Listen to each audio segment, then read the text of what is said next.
नमस्कार साथियों। आज मैं आपके लिए एक शिक्षाप्रद कहानी लेके आई हूँ, गुरु का स्थान। तो चलिए शुरू करते हैं। एक राजा था, उसे पढ़ने लिखने का बहुत ही ज़्यादा शौक था। एक बार उसने मंत्री परिषद के माध्यम से अपने लिए एक शिक्षक की व्यवस्था करवाई। शिक्षक राजा को पढ़ाने के लिए आने लगा। राजा को शिक्षा ग्रहण करते हुए कई महीने बीत गए, मगर राजा को कोई लाभ नहीं हुआ। गुरु तो रोज खूब मेहनत करते थे, लेकिन जो राजा है उसको शिक्षा का कोई फायदा ही नहीं हो रहा था। राजा बड़ा परेशान। गुरु की प्रतिभा और योग्यता पर सवाल उठाना भी गलत था, क्योंकि वो एक बहुत ही प्रसिद्ध और योग्य गुरु थे। आखिर में एक दिन रानी ने राजा को सलाह दी कि राजन, आप इस सवाल का जवाब गुरु जी से पूछ कर देखिए। राजा ने एक दिन हिम्मत करके गुरु जी के सामने अपनी जिज्ञासा रखी। हे गुरुवर, क्षमा कीजिएगा, मैं कई महीनों से आपसे शिक्षा ग्रहण कर रहा हूँ, पर मुझे इसका कोई लाभ नहीं हो रहा है। ऐसा क्यों है?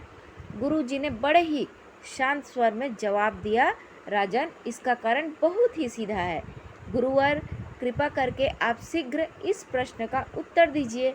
राजा ने विनती की तो गुरुजी ने कहा, राजन, बात बहुत छोटी है, परंतु आप अपने बड़े होने के अहंकार के कारण इसे समझ नहीं पा रहे हैं और परेशान और दुखी हैं।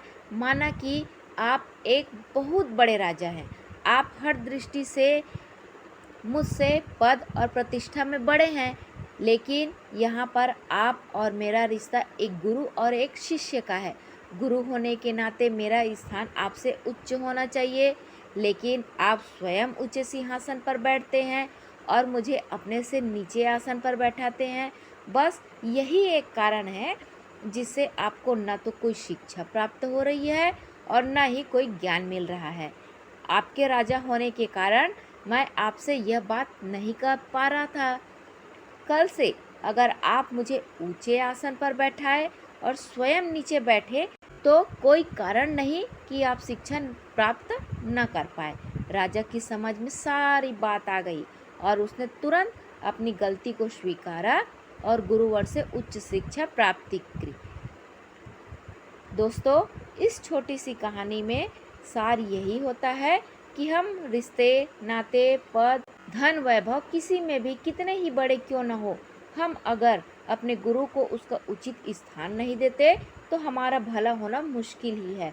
और यहाँ स्थान का अर्थ सिर्फ ऊंचा या नीचे बैठने से नहीं है। इसका सही अर्थ है कि हम अपने में गुरु को क्या स्थान दे रहे हैं। क्या हम सही मायने में उनको सम्मान दे रहे हैं या स्वयं के ही श्रेष्ठ होने का घमंड कर रहे हैं? अगर हम अपने गुरु या शिक्षक के प्रति हे भावना रखेंगे तो हमें उनकी योग्यताओं एवं अच्छाइयों का कोई लाभ नहीं मिलने वाला है। और अगर हम उनका आदर करेंगे, उन्हें महत्व देंगे, तो उनका जो आशीर्वाद है वो हमें हमेशा प्राप्त होते रहेगा।